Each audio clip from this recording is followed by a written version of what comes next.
Frank tertawa ringan dan mengecup punggung tangan Kara. Justru itulah yang membuatku semakin bangga padamu.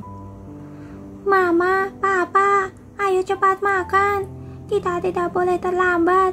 Pertunjukan sudah mau dimulai, ujar Emily dengan mulut penuh. Makanlah dengan baik Tuan Putri. Kunyah yang benar, masih ada cukup waktu. Kara mengelus mulut cemong Emily. Saat mereka sedang asik makan, Lois tiba-tiba tergigit. Kurasa ini adalah makan malam terbaik yang pernah ada. Dan hari ini adalah hari yang paling menyenangkan dalam sejarah. Besok akan lebih seru, Lois, timbal Emily sigap. Kita akan pergi ke panti-panti, mengunjungi Xavier, lalu berpesta di rumah. Besok akan lebih bersejarah.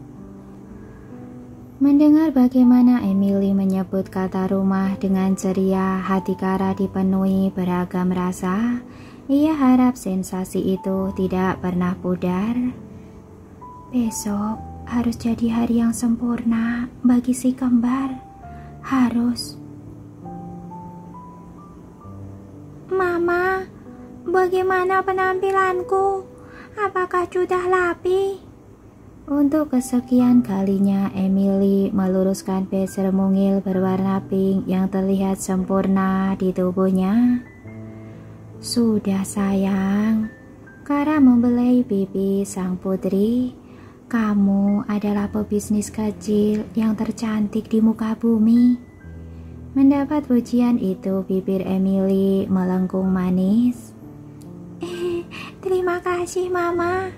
Kakek Rowan bilang kalau suatu saat nanti kami akan menjadi penerus Papa, pemimpin perusahaan Xavier.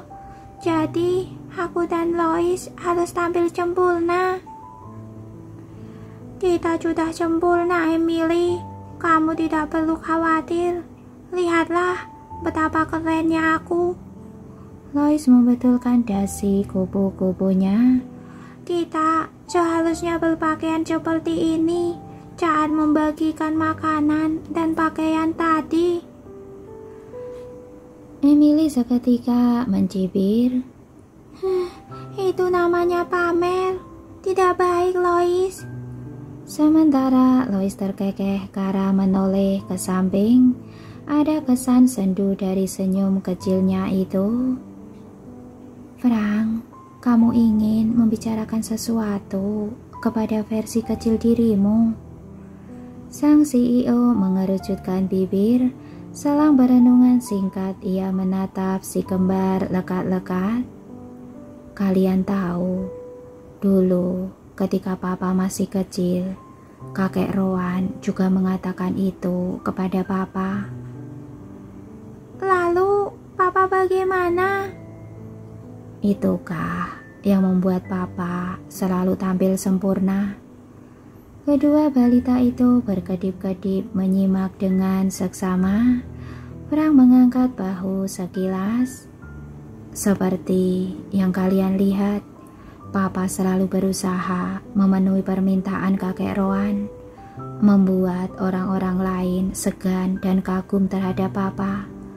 Tapi setelah bertemu mama kalian, Papa sadar ada yang lebih penting daripada memenuhi ekspektasi orang-orang terhadap kita. Apa? Tanya si kembar kompak. Menjadi versi terbaik dari diri kita. Iya, kita harus tetap menyesuaikan penampilan dengan situasi dan menjaga profesionalitas. Tapi ingat, kita tidak boleh sampai menjadi orang lain.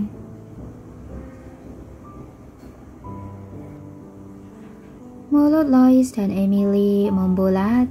Decak kagum mereka terdengar menggemaskan. Jadi, kita harus tetap menjadi diri sendiri sambil berusaha menjadi lebih baik. Simpul Lois sambil mengangguk-ngangguk lambat. Tapi, bagaimana caranya?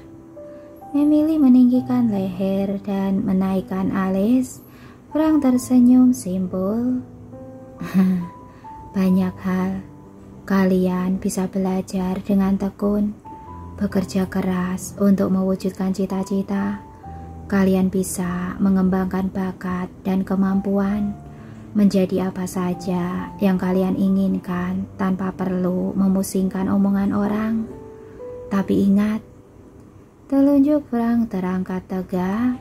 Ketika kalian berhasil, kalian tidak boleh sombong seperti papa dulu. Tetap rendah hati dan ramah seperti mama kalian. Si kembar menoleh ke arah Kara. Mereka tersenyum bangga. Iya, kami memang bercita-cita untuk menjadi orang sebaik mama. Tutur Emily manis, namun sedetik kemudian alis berkerut samar. Tapi papa, apakah menjadi CEO memang impian papa atau tuntutan kakek Rowan? Kalau selama ini papa belum menjadi diri sendiri, lalu papa ingin menjadi orang yang seperti apa? Lengkung bibir Frank seketika membeku. Nafasnya tertahan dan otaknya berputar mencungkil impian yang terkubur terlampau dalam. Papa punya banyak cita-cita. Suara Frank tipis dan tatapannya menerawang. Papa sempat ingin menjadi pilot. Papa juga ingin menjadi pembalap. Karena itukah papa bisa mengendarai helikopter? Mata Lois berbinar. Frank menatapnya dan mengangguk. Iya, pada akhirnya papa hanya menjadikan itu hobi. Si kembar berdecak kagum. Papa memang hebat. Hal sulit saja bisa dijadikan hobi. Aku kalau sudah besar nanti juga bisa mengendarai helikopter. Lois menusuk dadanya sendiri dengan jempol. Tunggu beberapa tahun lagi, Emily. Aku akan membawamu berkeliling di udara. Semangat Lois begitu menggebu-gebu, namun sang adik hanya mengangguk seadanya. Ia lebih tertarik oleh hal lain. Lalu, apakah papa bahagia selama menjadi CEO di Xavier? Gadis mengil itu tampak iba. Frank terdiam sejenak. Menurut papa, ada dua aturan penting dalam menyikapi pilihan. Pertama, buatlah pilihan terbaik sehingga kita tidak perlu menyesal nantinya. Kedua, kalau kita sudah memilih dan tidak bisa beralih, lakukan yang terbaik untuk menjadikan pilihan itu tepat. Apakah papa berada di aturan nomor 2? Simpul Lois memiringkan kepala. Papa tidak bisa menjadi pilot ataupun pembalap, tapi papa tidak bersedih atau menyerah. Papa malah menjadi CEO terbaik di dunia. Frank melirik Kara dan tersenyum bersama. Kemudian sementara kekasihnya itu menggosok-gosok lengannya, ia mengamati raut serius si kembar. Daripada membuang waktu dengan meratapi keadaan, bukankah kita lebih baik menjadikannya kesempatan? Oh, aku mengerti. Emily mengangkat telunjuknya di udara. Papa memanfaatkan posisi papa sebagai CEO untuk melakukan lebih banyak hal. Aku juga mengerti. Kalau papa bukan CEO, papa belum tentu bisa membuat apartemen keren dan teknologi canggih. Papa belum tentu sekaya sekarang dan membantu banyak orang. Sementara orang tua mereka tertawa samar, Emily mengguncang kaki sang kakak. Itu artinya kita beruntung, Lois. Kita memiliki kesempatan bagus untuk berbuat lebih banyak hal. Tepat sekali, timpal Frank bangga. Karena kalian masih muda, pikirkan baik-baik kalian mau jadi apa nanti. Perjuangkan itu dan nikmati prosesnya. Tapi aku mau menjadi pebisnis hebat, Papa. Aku mau membangun apartemen, mobil canggih, atau bahkan loket. Aku beruntung, jalan hidupku sama dengan yang kakek Loan minta.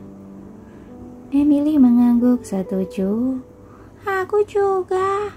Nanti aku mau membuat perusahaan baju dan perhiasan terkenal.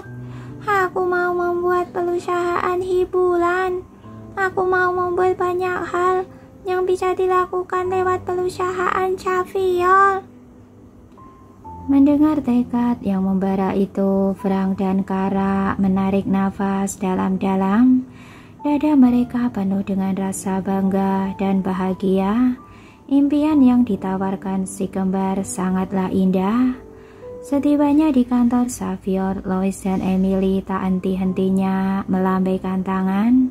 Semua orang tidak luput dari sapaan mereka. Halo Pak Satpam.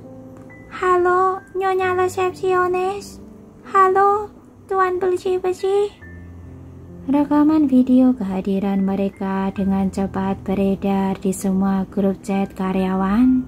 Kantor Xavier seketika ramai oleh decak kagum dan gemas. Inikah pemimpin Xavier di masa depan? Mereka lucu sekali. Juga sangat pintar. Bayangkan saja, di usia semuda itu, mereka sudah bisa menyapa orang-orang dan memancarkan karisma selayaknya pimpinan. Iya, aku percaya masa depan Xavier akan cerah. Tuan muda Harper pasti bahagia sekali dikaruniai anak-anak seperti mereka. Setiap si kembar tiba di satu lantai, para karyawan menyambut mereka dengan antusias. Apalagi ketika balita-balita itu membagikan vitamin sambil berpidato singkat. Mereka semakin tergila-gila pada pesona bos kecil mereka. Halo semuanya, aku Lois dan ini adikku Emily. Kami datang kemari untuk melihat-lihat betapa besarnya perusahaan Xavier. Kami juga datang untuk mengucapkan terima kasih. Kalian sudah bekerja keras. Kami senang kalian sudah membantu papa kami sebaik mungkin untuk memajukan Xavier.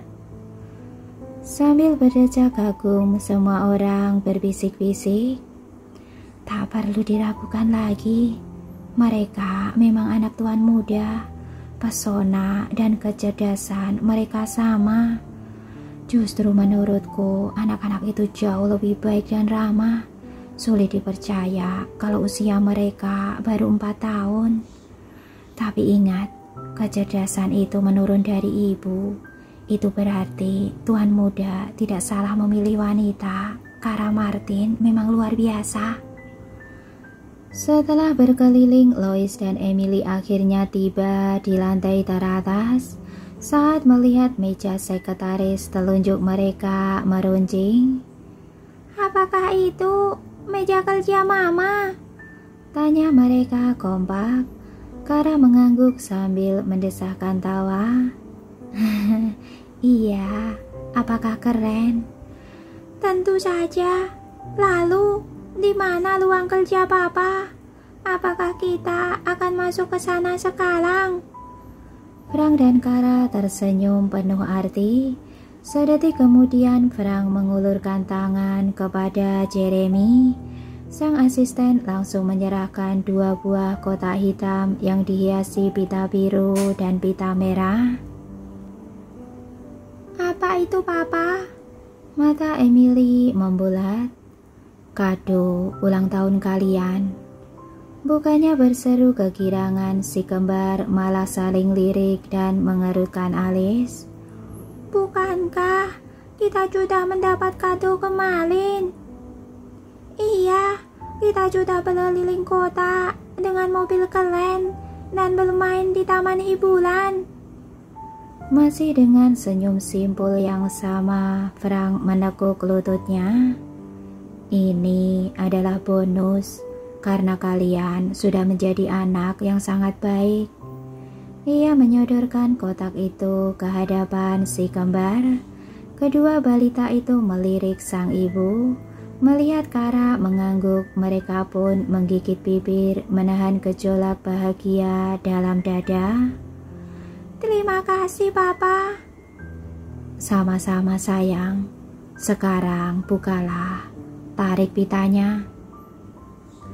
Lois dan Emily pun menarik pita sehingga penutup kotak terangkat. Begitu melihat ID card dengan foto wajah mereka tercetak di sana, bagi gembira akhirnya terdengar. Mereka melompat-lompat lalu berlari mengelilingi orang tua mereka. Kita punya ID card. Kita punya ID card. Kita sudah seperti pebisnis hebat. Dengan hati ringan, Frank dan Kara mengajak si kembar ke ruangan mereka yang bersebelahan. Ketika pintu terbuka, mereka tercengang. Mata abu-abu mereka berkelap-kelip seperti perak. Komputer besar itu untukku. Dan papan tulis besar itu. Mesin-mesin itu juga. Semua perlengkapan ini milikku. Lois mengabsen apa saja yang tertata di setiap sisi ruang kerjanya. Sementara Emily, ia masih ternganga tanpa kata. Matanya berkaca-kaca mengamati dinding yang dipenuhi bingkai terisi informasi dasar tentang desain baju dan perhiasan. Kita benar-benar beruntung, Lois. Desahnya tipis. Aku juga sekali dengan ruang kerja ini. Frank dan Kara terharu melihat reaksi si kembar. Namun ketika mereka hendak memberikan tanggapan, Jeremy tiba-tiba berdeham dengan tampang segan. Tuan muda, maaf, Tuan dan Nyonya Hal datang mengunjungi Anda. Para staf tidak berani menolak mereka. Oke, untuk hari ini sekian dulu ceritanya. Kita sambung lagi besok ya. Terima kasih buat kakak semuanya yang sudah mengikuti ceritanya. Jangan lupa untuk like, subscribe, dan tinggalkan komen ya jika menyukai cerita-cerita yang saya bacakan. Terima kasih buat semuanya. Sekian dulu dari saya. Wassalamualaikum warahmatullahi wabarakatuh.